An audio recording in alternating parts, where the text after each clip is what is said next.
Hari ini saya akan membawakan sebuah cerita yang berjudul Kuko dan Lilo di Negeri Pelangi. Di dunia ini, setiap masing-masing individu memiliki kelebihan dan kekurangannya sendiri. Ada yang kuat, ada yang cepat, ada pula yang sabar dan telaten. Namun, satu hal yang pasti, tidak ada yang bisa hidup sendirian. Persahabatan dan kerjasama membuat yang lemah menjadi kuat, yang lambat bisa sampai tujuan, dan yang takut bisa menjadi berani. Karena bersama, setiap rintangan terasa lebih mudah untuk dilewati. Inilah kisah tentang dua sahabat bernama Kuko yang sabar dan Lilo yang lincah, yang belajar arti sejati dari kebersamaan dan sebuah petualangan menuju negeri pelangi. Ayo teman-teman, siapa yang sudah penasaran dengan ceritanya? Di sebuah hutan yang gersang, hiduplah dua sahabat bernama Kuko dan mereka berbeda sekali. Kuko memiliki sifat yang lambat dan selalu berhati-hati, sedangkan Lilo memiliki sifat yang cepat, penuh semangat, namun terkadang terlalu terburu-buru.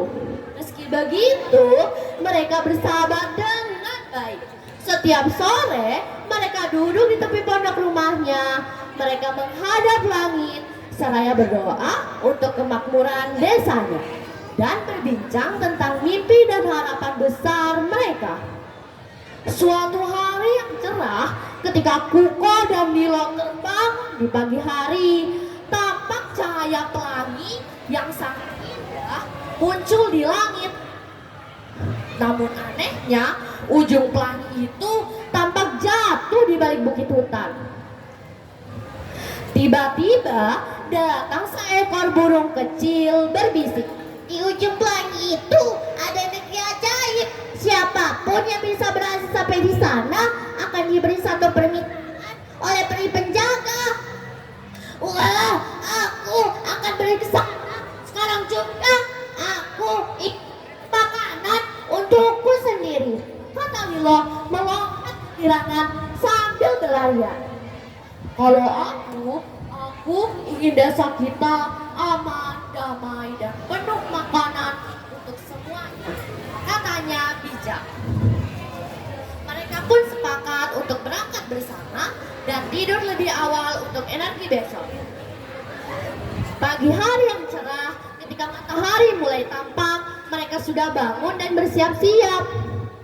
Sebelum berangkat, mereka melakukan gerakan sederhana untuk menegangkan otot yang kaku, serta sarapan dengan ubi, telur, dan buah pisang.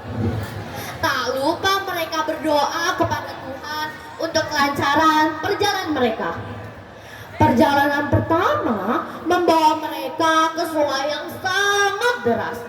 Jembatan kayu satu-satunya sudah lapuk dan roboh. "Biarkan aku melompat," kata Lilo. Namun ketika ia mencoba, ia hampir hanyut terbawa arus. Untungnya Kuko segera menolong dengan menahan tangan Lilo. "Ayo kita menyeberang bersama melewati batu-batu itu sambil berpegangan tangan," katanya tenang. Mereka pun menyeberang bersama. Arus memang kuat, tapi berkat kesabaran akhirnya mereka sampai di seberang dengan selamat. Setelah itu mereka memasuki hutan yang gelap gulita. Pohonnya tinggi dan suara-suara aneh pun terdengar di sekeliling. Lilo mulai gemetar. Takut. Menenang. "Tenang, kita hadapi bersama." Tiba-tiba muncul sesosok besar berbayang dengan mata menyala merah. "Siapa berani melewati hutan ini tanpa izin?" Suara itu bergema. Kuko maju perlahan. Kami ingin pergi ke negeri pelangi. Kami tidak berniat jahat." Sosok itu ternyata seekor beruang tua. Ia ingin menguji keberanian mereka. Nilo yang hampir menangis, justru Kuko berdiri tegak. Keberanian kecilnya itu membuat sang beruang kagum. Baiklah, kalian boleh lewat. Ingat, yang sampai di ujung pelangi bukan hanya tubuh yang kuat, tapi juga hati yang berberani. Mereka pun sampai di bukit tinggi. Lilo berlari sekencang-kencangnya mendahului Kuko. Lambat sekali kamu. Kalau begini, aku bisa sampai duluan dan membuat permintaan. Katanya sombong. Kuko hanya terdiam dan tetap berjalan perlahan.